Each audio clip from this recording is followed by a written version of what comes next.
¿A qué hora sale nuestro tren?, preguntó Mr. Tamer, acelerando el paso antes de doblar la esquina de la calle de la estación de trenes. Calma, Mr. Tamer, tenemos aún 1 hora más. Podemos ir a buen paso, dijo la baladón con la voz jadeante por el apresuramiento. Había demasiada gente alrededor de la plaza que se encontraba cercada e impedía llegar hacia la entrada de la estación. Solo quedaba un pasillo formado por una valla que daba justo hasta la fachada de la iglesia. Entre curiosos, turistas e invitados al evento, continuaron con su paso apresurado. Aún con incertidumbre del evento que se llevaba a cabo, y jalados por el tumulto de reporteros que se arremolinaban en la entrada, quedaron justo frente a aquel desfile de salida de los invitados, la banda de música y hermosos pajes con canastas repletas de arroz que comenzaron a repartir entre los asistentes. La curiosidad de la baladona, que le encantan las celebraciones, no podía quedarse quieta y tomó 2 puños de arroz, uno para ella y otro para Mr. Tamer. Al paso de los novios, la baladón no se contuvo y comenzó a gritar: «Lunga vita la coppietta felice! Alla salute! 1000 anni de felicità! ¡Viva gli sposi!». Lanzaron el arroz al aire al ver a la elegante pareja de novios. ¿Y usted sabe quiénes son?, preguntó Mr. Tamer con la seguridad de que la baladón siempre aparenta saberlo todo. Sí, se apellidan Strozzi, Farnesi, Peruzzi o Albizzi de seguro. Miren que para venir a celebrar una boda aquí debe haber plata, varo, marmaja o billullo. Aquello era más un desfile de modas que una boda. Al verse entre los invitados pero con sus ropas de viajeros, recordaron que había que tomar un tren. Con gotas de sudor en la frente y sonrisa agitada ya dentro del vagón, la baladón se percató que se le había perdido algo, una joya con todos sus tesoros artísticos, porque esa iglesia donde estaban celebrando la boda era Santa Maria Novella en Florencia. A pocos pasos de la principal estación de trenes de Florencia, Santa Maria Novella ha visto pasar casi 1000 años desde su primera edificación en el año 1049. Fue hasta 1458 cuando un rico mercader financió el proyecto de León Battista Alberti. Fue construida a manera de telón sobre una construcción que pasó de lo románico a lo gótico para después lucir esta elegante y armónica fachada respetando rigurosamente las proporciones geométricas después de años de estudios matemáticos. Alberti, a diferencia de otros arquitectos florentinos contemporáneos como Brunelleschi, no tuvo una gran producción, pero su enorme obra teórica ha sido estudiada por todas las generaciones de arquitectos. Para crear esta fachada, se basó en la repetición de módulos numéricos cuyo cálculo se aplicó a partir de las dimensiones de los nichos para enterramientos que aparecen en la parte baja de la fachada. De ahí concibió el resto. Realizada con taraceas de mármol de distintos colores, sobre todo verde y blanco, guardando la tradición toscana, logró la hibridación que combinaba en su cuerpo inferior características de la arquitectura gótica, manifestadas en los arcos apuntados y la presencia de los nichos funerarios, mientras que aquello incorporó elementos clasicistas como el frontón, el friso con inscripciones o las pilastras de orden corintio.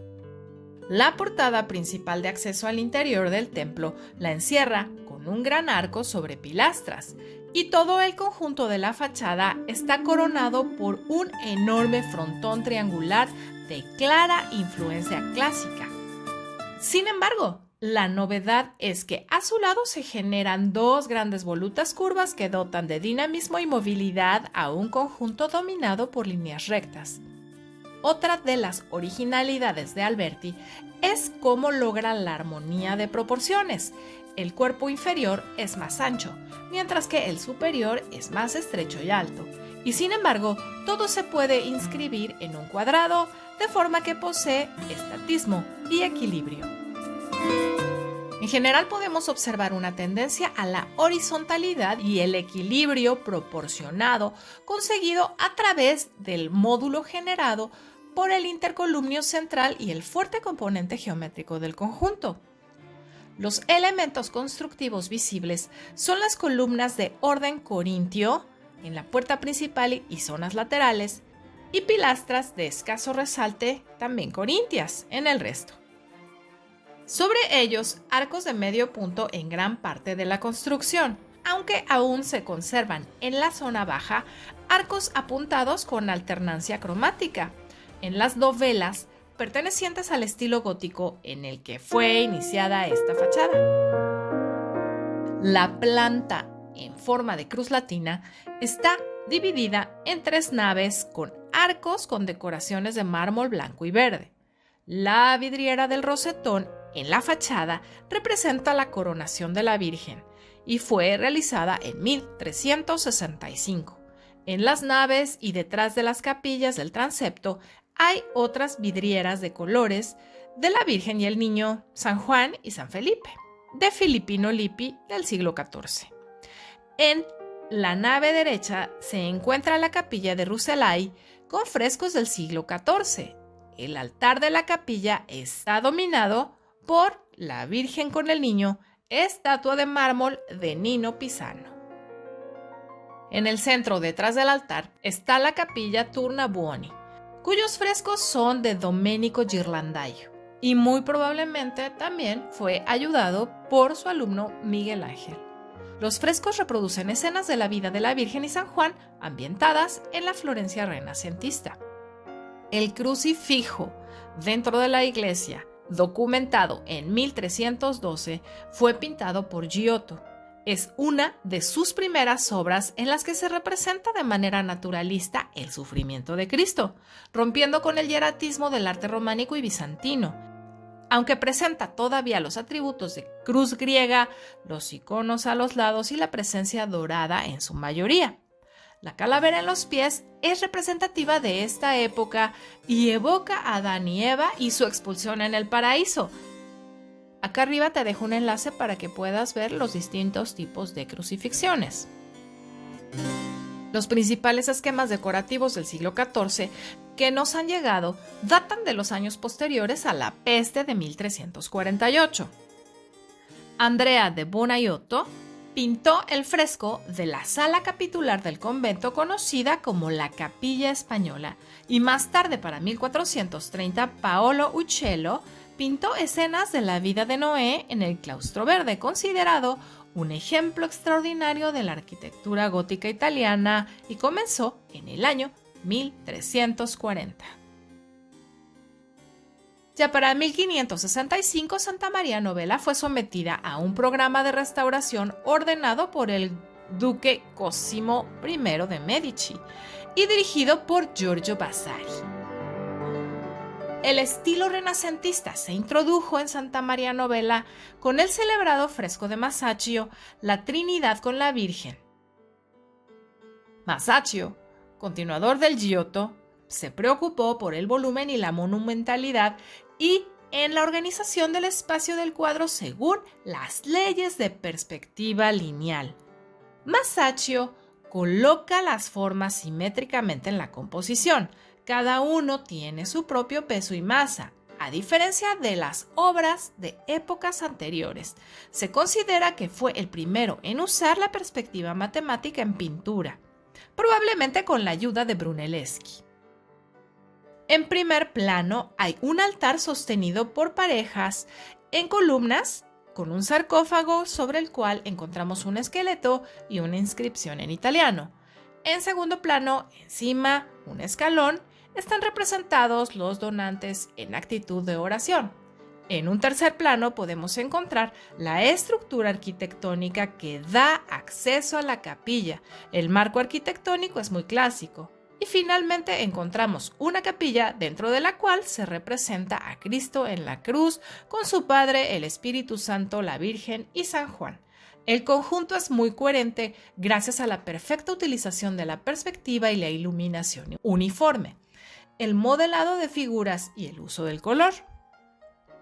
Se trata de una pintura innovadora, ya que no se sitúa la Pasión de Cristo en un fondo dorado o un paisaje irreal, sino que se sitúa dentro de un marco arquitectónico clásico.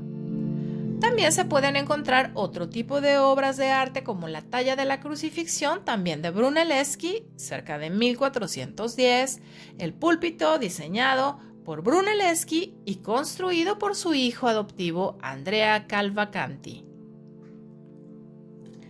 El enorme obelisco que se sitúa frente a la puerta principal es sustentado por 4 tortugas de bronce, encargadas de soportar el peso del mundo sobre ellas. Esta es una obra de Gian Bologna. Santa Maria Novella es un paradigma de equilibrio geométrico casi sin precedentes. Los trazados regulares de su fachada y de la organización del espacio son precisos y absolutamente armónicos. La elegancia ligera y grácil de las formas hace de la iglesia de Santa Maria Novella el más puro ejemplo del gótico temprano italiano y anuncia ya el humanismo claro, abierto al mundo.